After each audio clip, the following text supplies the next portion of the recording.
On today's Locked On Bama, we're going to talk a lot about SEC Media Days. It is wound down finally. Not nearly as many fireworks as we thought there would be. We're also going to talk about a couple of big commitments coming up. Got one tomorrow at 8 o'clock. Got one on Monday, I think at 6 o'clock. So Alabama could be getting some good news here very, very shortly. Hang with us on Locked On Bama. Locked On Bama, your daily podcast on the Alabama Crimson Tide. Part of the Locked On Podcast Network, your team every day.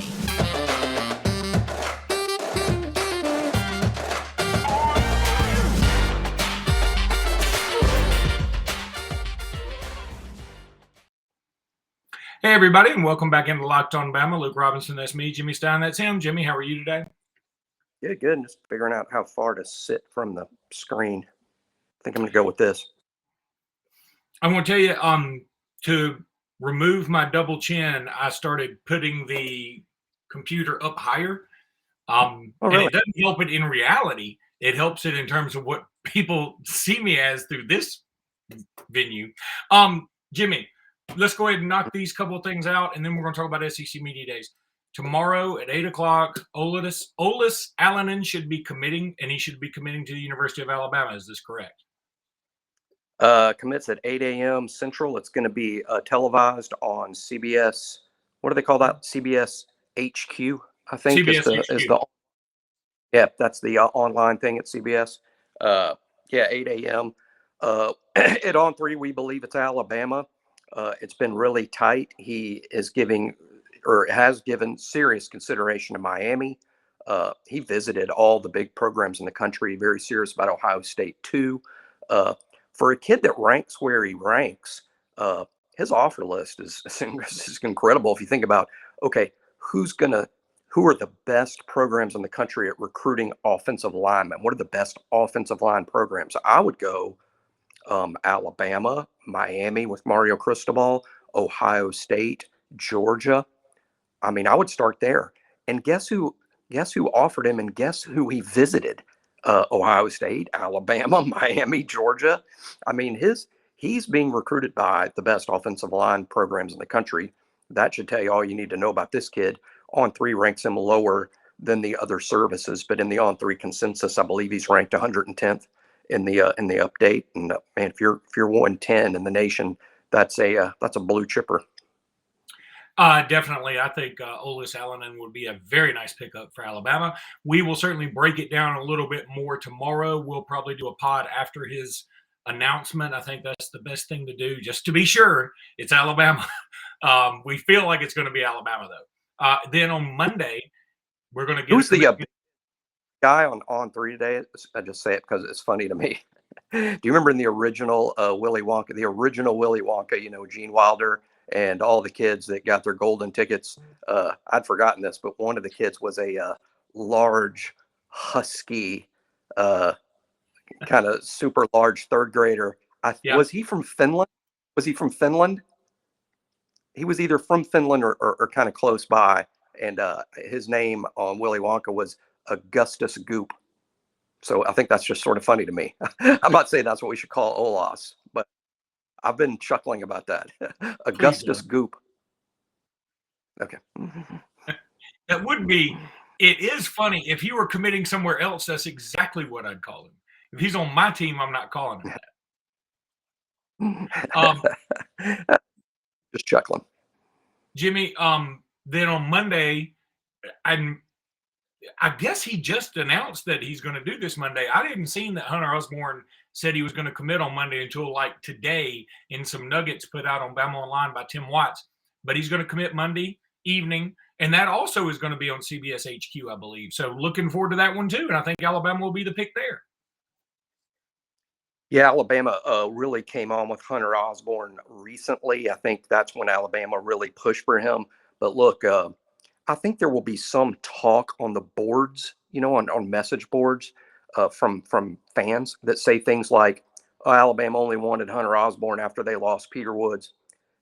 I think I'm going to call it 99% incorrect.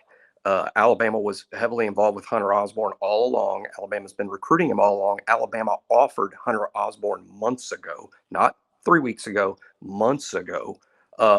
And I love Hunter.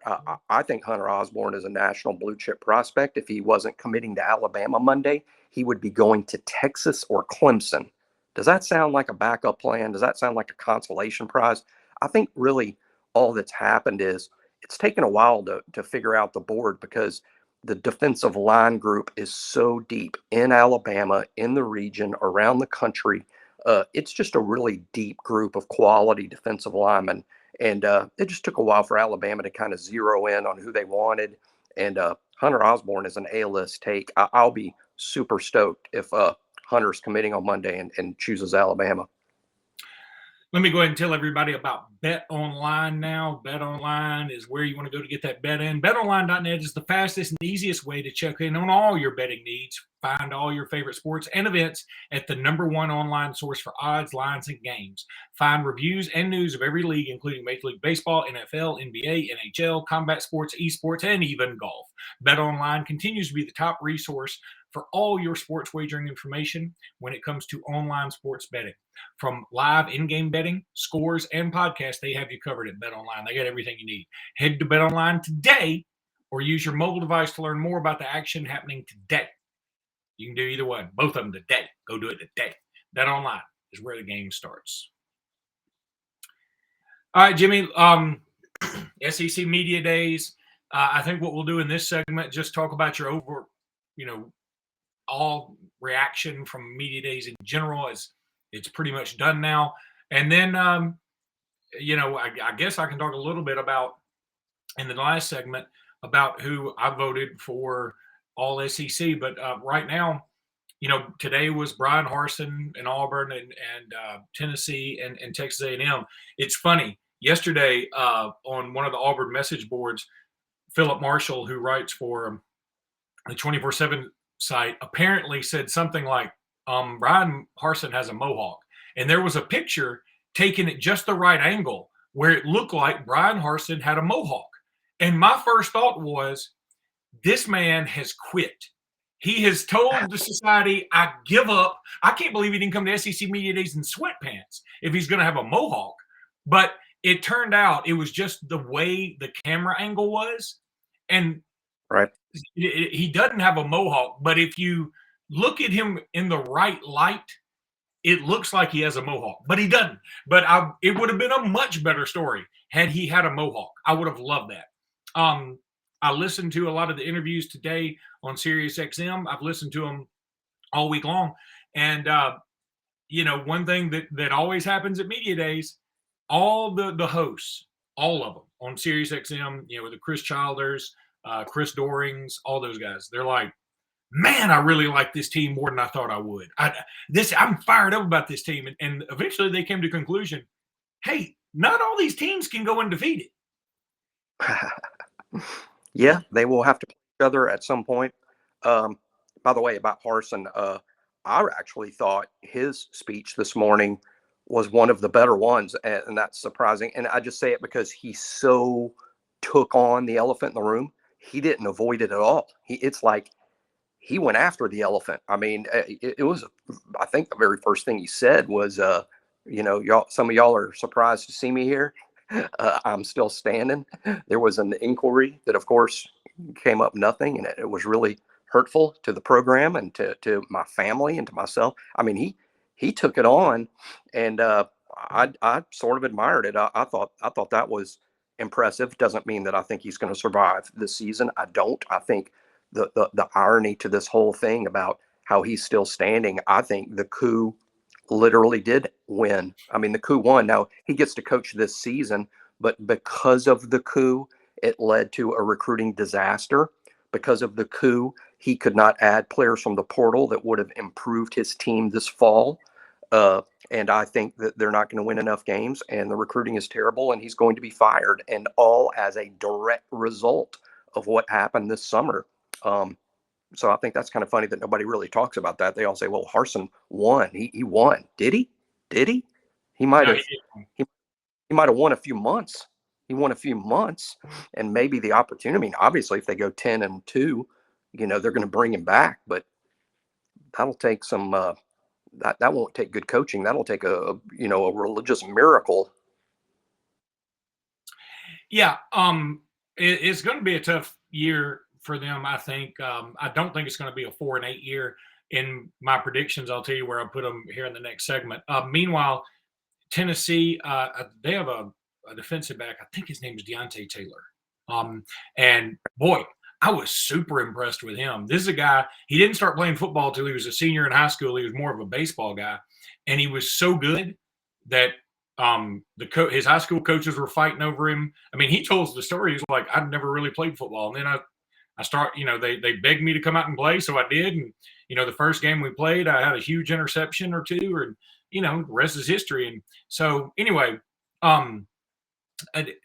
Tennessee, the more I look at their roster, the more I look at their schedule, I think they could have a better year than people think. And now, I'm not saying they're going to beat Alabama, but I think they're going to give us a lot of heck in Knoxville. We play them at sort of I think we play them right after, is it A&M? I think we play them right after A&M. That's correct. It is right after A&M. And look, one of my takeaways from the media day to kind of come up with what I will call my pre-season official prediction, because my real official prediction will be about a week before the game start. But I think the most interesting conversation to me, Luke, is who's going to finish second in the West to Alabama? Who's going to finish second in the East to Georgia? I think there's just too many good teams, but no great teams other than Alabama and Georgia. And I think Tennessee is a solid contender to finish second in the East, and they very well might. Let's go ahead and take another break, Jimmy. When we come back, we're going to wrap up SEC Media Days, and then, we'll get out of here. Okay, so I was able to vote. They sent me an email to vote, even though I didn't get to go to SEC Media Days, even though I had the credentials. My parents got COVID. We've already told you the story. And, of course, Bryce Young, they had like 7 choices for quarterbacks. You're only supposed to pick 2. I picked Bryce Young and Hendon Hooker. I like it.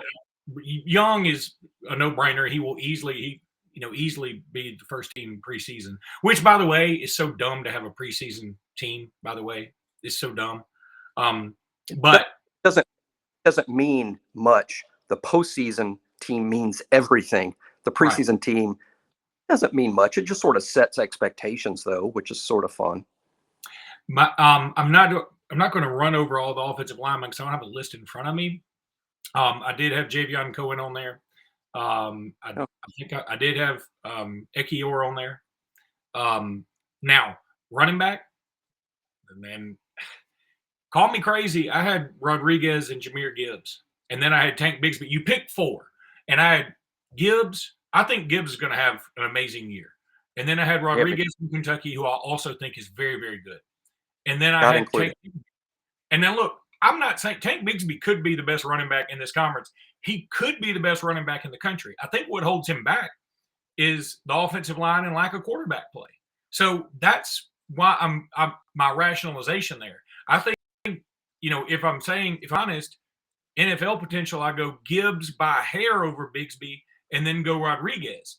But I'm saying what we're going to base this off of is actual production on the field. And given that, I think that Gibbs is going to have a masterful year. I really do. I just think Gibbs is going to be great. And then I think Rodriguez is going to get a lot of play because he's got a pretty good offensive line and he's got a really good quarterback.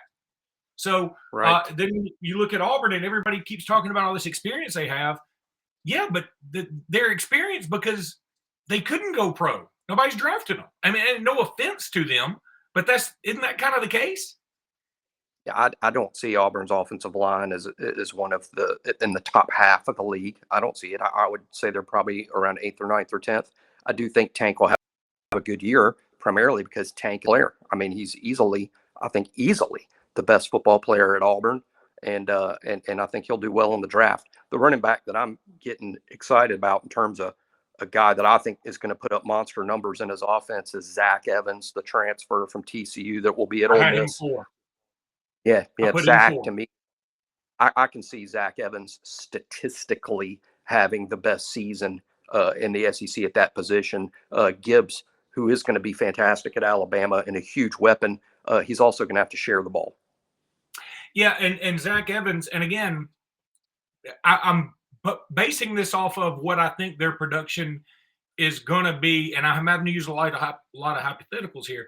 I think Lane Kiffin is going to do big things with a talented running back like Zach Evans. I mean, you could have put Kendall Milton there from Georgia, perhaps. That's a guy who's really good. Who's somebody else that could be out there? Emory from John Emory from LSU. I think he's really talented. But again, I'm basing it off of. I think Lane Kiffin's going to do good things with this offense, and look, that doesn't mean I think Ole Miss is going to, come in second. In fact, again, for my predictions, I have Alabama and Georgia. I mean, and Alabama winning it all. That's no secret. I mean, it's number one, it's locked on Bama. Number two, I think everybody's got that. Who'd you have in second in the West and in the East? Okay, second in the West. Now you got to, again, I don't have the list in front of me. I'm trying to remember. I believe I had A&M second in the West, which I'm not in love with, especially now. I did this right before I found out about Aeneas Smith being arrested. Then I believe I had Arkansas third. Right. I think one of those two would be second. I agree. I'm not sure where I'm going to go with it. I'll do something similar either today or tomorrow. But yeah, I would go A&M second, myself, or Arkansas. And in the East, I'd probably say Tennessee second, but I don't have a lot of confidence. I want to say South Carolina, who's kind of my sleeper. Yeah, a lot of people are big on Kentucky. My concern, before we wrap up, my concern is Will Levis. 40% of his targets last year were to Wan'Dale Robinson. 40% of all passes thrown were thrown at Wan'Dale Robinson, whether he caught it or not. I worry about who's going to catch Will Levis's balls this year. That's terrible. That was awful. But no, I agree with you. Now, here's my retort. If I have Wan'Dale Robinson on my team, I'm throwing it to him too. Oh, sure. I get that. But I just, he's such a talented player, and he's going to be good in the NFL. I just wonder, I mean, somebody's got to catch the football. Well, I'm anxious to see what the final statistics are, where everybody falls in the SEC voting. It's going to be a lot of fun. Tomorrow we'll be back. We're going to talk all recruiting again. We'll talk Olis Allen. Hopefully he's committed to Alabama by then. We'll talk Hunter Osborne, and we'll talk some other commitments. Man, it's right here upon us, y'all. So everybody's fired up. Thank you guys so much for listening. I'm going to do something here later. I've got two things, and I'll talk about it in tomorrow's podcast, not today, but just preparing you. I'm going to ask some folks out there, just as kindly with hat in hand, if you would please consider donating to two causes. One, a friend of mine who is an Auburn fan, but is a super dude.